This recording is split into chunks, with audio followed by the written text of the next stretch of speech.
Hey, Graydon, how you doing? Good, thanks, Kieran.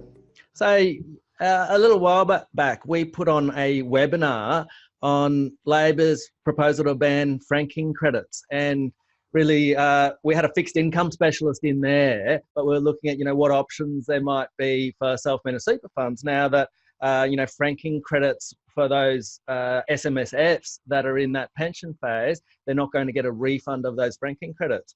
And you touched base with me about a really interesting strategy for those SMSF members who are in that pension phase, where they can still essentially get the benefit of those franking credits for their Australian equities, even if the Labor Party gets in and these franking credit refunds are abolished. Yeah, I think we're getting a lot of questions. There's obviously a lot of concern out there. A lot of our investors obviously relying on that extra income that comes in from that franking credit rebate. Were they not to get that, that is a real concern for them. So they are looking at income replacements. As you said, one option is to change that asset allocation and maybe move into more fixed income, or international shares is another one that's been mentioned. I suppose the point we make is, before doing something that quite dramatic like changing an asset allocation, which may not be appropriate for certain individuals, let's have a look at some of the other things that we can do within the Australian equity space. And as Elston, as a fund manager, Australian large cap equities is one of our specialties. So we're looking at some strategies around being able to capture that franking credit in a different way.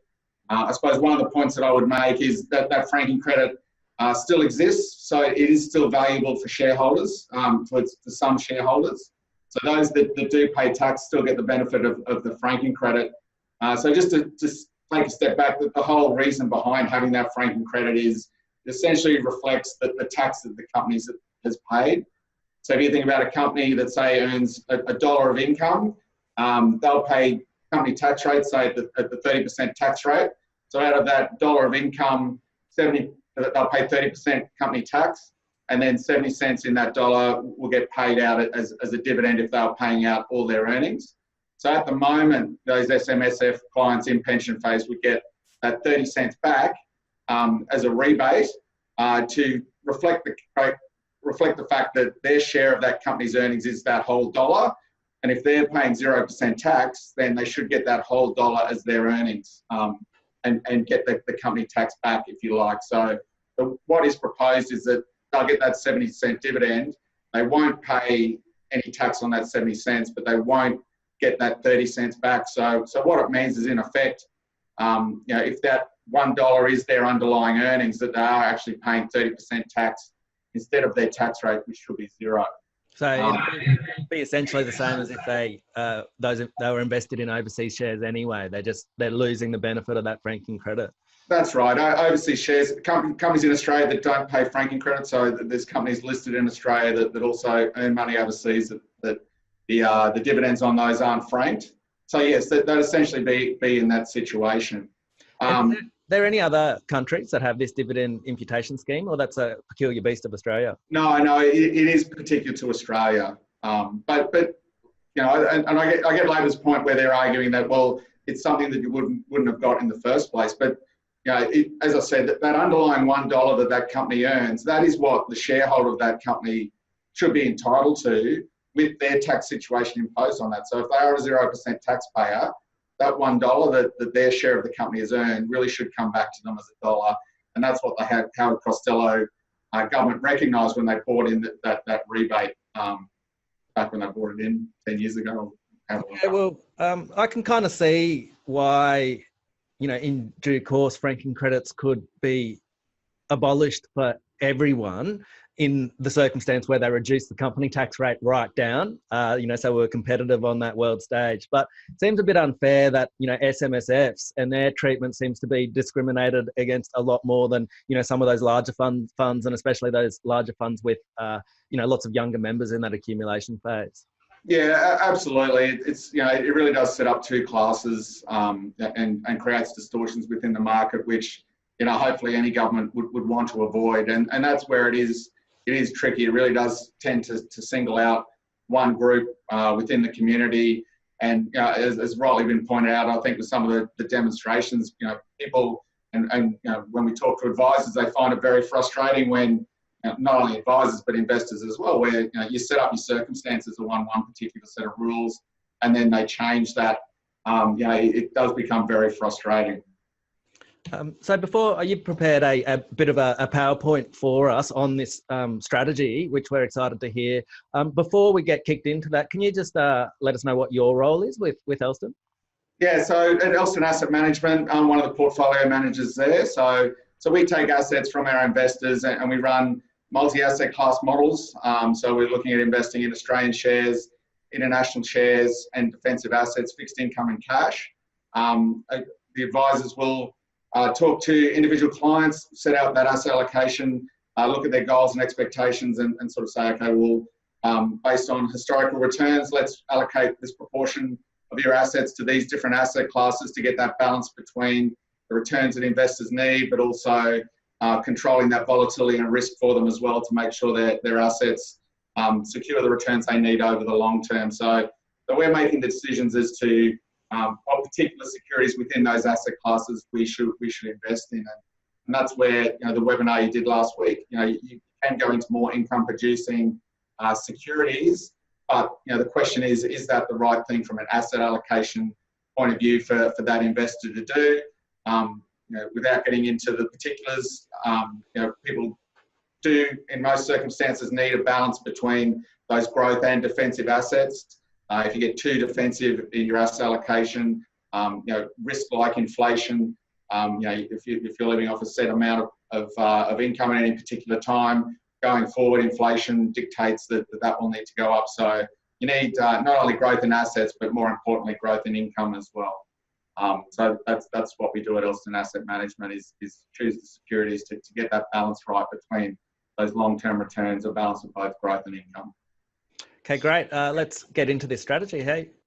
So at Elston Asset Management, we're really focused on that after-tax management piece. So at the end of the day, what investors get to live off is the money that they have net after tax has been paid. So we've always been very focused on after-tax returns. Franking credits have obviously been a big part of that, but also capital gains tax management has been a big focus of what we do.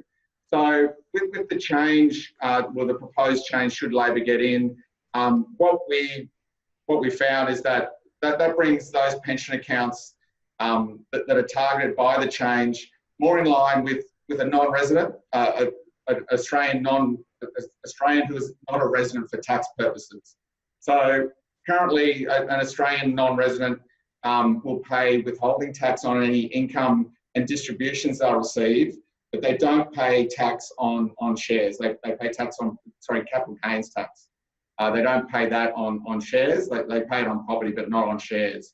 So for a period of over 5 years now, effectively, we've been trying for non-residents, to maximise capital gains and minimise income. So if we can make a capital gain that's tax-free and reduce the income flowing from that portfolio that we're paying withholding tax on, we can maximise those after-tax returns for non-residents. So now that subset of super funds that will be losing that income will be in a very similar boat to those. So in terms of how that works, basically what we've been doing is we'd be holding a security. So an example I've got here is Woodside. So what we would do is sell Woodside the day before that dividend, before it goes ex-dividend, where that dividend entitlement moves to the shareholders. So what in theory will happen is, again, you think about a company with $100 in earnings. They've got $100 in cash from those earnings that they've earned this year. They're looking to pay out 10 cents of those earnings as a dividend. If they pay that out, that company will go from having a value of $1 to having a value of 90 cents. So $10, 10 cents will get paid to the shareholder. So here, the example of Woodside. So the value of that company on a per share basis before it goes extra dividend might be $37. If they pay a $2 dividend, the value of that company will go down to $35. But if we look at that dividend as being comprised of the cash dividend plus the franking credit, so at the moment the cash dividend might be $1.70 with a 30 cent a 30-cent franking credit on top, the value of Woodside, in theory, should drop by the value of that cash dividend plus the franking credit, the value of that franking credit to the shareholders that can offset that against tax that they're going to pay, or at the moment for people that will get that rebate back. So what happens on the day that the Woodside goes ex-dividend is the stock price should drop from $37 to $35. So if we can sell Woodside at $37, so say we have 10 shares of Woodside, we can sell them at $37. So we'll get $370 in cash. The stock will drop by $2. And then the next day, we can buy those 10 shares of Woodside back at $35. So we've only paid $350. We still have 10 shares of Woodside, so the position of our shareholding doesn't change. But we've actually captured that $20 as a capital gain instead of what we would have received as a dividend. But if it was a dividend, we would have only received $1.70 because we wouldn't have got the franking credit. So then the pensioner can still use that to pay their pension and meet their income needs, just like they would with receiving, that cash dividend. Correct. So they still have their same number of shares, but that $20 in cash moves into their cash account, which is essentially the same as when they would receive the dividends down the track. So given that I'm not an economist and I'm not a politician and we live in the real world, there's also some practical considerations around that drop in the share price. So what tends to happen in practice as well is coming into a period where a stock is going to pay a dividend, people that are looking to sell that stock might hold off until they receive that dividend and then sell it after it goes ex-dividend. So they'll receive that cash and then sell their stock. So we find there's a bit of delayed selling in the market as well. But then also dividend rolling, people will receive a dividend, then look to sell their shares and buy another company that hasn't paid their dividend this half or this year yet. We'll look to roll into that stock. So in practice, we also have a bit of pent-up selling in the stocks, and that's where we find not only in theory should it drop by that amount, but we find over time that the dividends will fall by that, the stock will fall by that amount of the dividend as well. So we look at practice, as I said, we've been doing this for clients that are non-residents for over 5 years. And what we've found is over the long term, we have managed to capture that benefit of the franking credit. And this is where we think is potentially a strategy for people that want to maintain that Australian equities exposure, but don't want to lose that income, need to keep that income. We found that over the long term, that theory does meet the practice, and we've been able to capture that extra drop in the share price that contains some of the benefit of that franking credit over just our normal model, which we run, which would receive those benefits going forward. And do you think if too many people get onto this strategy, though, the effect will be diminished a bit because I guess there's more selling demand before the stock goes ex-dividend? Oh, look, the people that are affected by this change, as we spoke about before, it is a certain class of investors that seems to be disadvantaged by this. Those self-managed super fund shareholders of a certain value. So, we don't think this dynamic is going to change an enormous amount. It really comes down to the mix of shareholders in companies, again, which those self-managed super funds are a relatively small proportion. So, we think that, the strategy hopefully will continue to perform as it has in the past. It is a trading strategy. So, one of the benefits that won't change for these people in this situation in self-managed super funds is, they are still capital gains tax free. So a more active strategy like this might, it doesn't impact them. It's not like we're crystallizing capital gains if we get a little bit more turnover running through the portfolios. Obviously, turnover does create transaction costs, and that's something that we monitor very closely, in terms of making sure that every trade that we're doing in the portfolio does have a benefit for the investor and is producing extra return for them. It's not just meaningless turnover. But in this situation, as I've said, over the long term, we have found that those extra transactions, we can capture that extra benefit, boost those after-tax returns, which, as I said earlier, is those net returns is what investors really should be focused on. And what about that market risk? So I guess, you sell a share to buy back a week later or so. I guess there's always an element of market risk that an event will happen. Definitely. In the investment world, it's no different to the rest of the world where, there is no free lunch. There is more risk. Obviously, if we're sitting there collecting the dividend, we know exactly the dividend that we're going to get once the company has announced it. We know the income that we're going to get. And with a direct portfolio, one of the big advantages is when you're invested directly in shares, you can really plan around that income because there's a high degree of certainty at the start of the year as to what that income is going to be. This certainly does put some uncertainty in there. And that's where I think you go back to the track record and you've seen that it has worked. In terms of being out of the market, say overnight or for a couple of days, sure, if we sell the stock on the Monday when it goes ex-dividend and overseas markets overnight are up 1%, then we may not be able to capture all of that dividend in that circumstance. But again, over time, for every time that the US markets, for instance, are up overnight, there'll be a time when they're down and we can capture more of a drop and put more into that cash tin, taking advantage of that drop overnight. So, we do actively manage it. If we think that a stock coming into a dividend might have underperformed and we think it might hold more of that dividend, so it won't go down by the amount of that dividend. We don't have to trade out.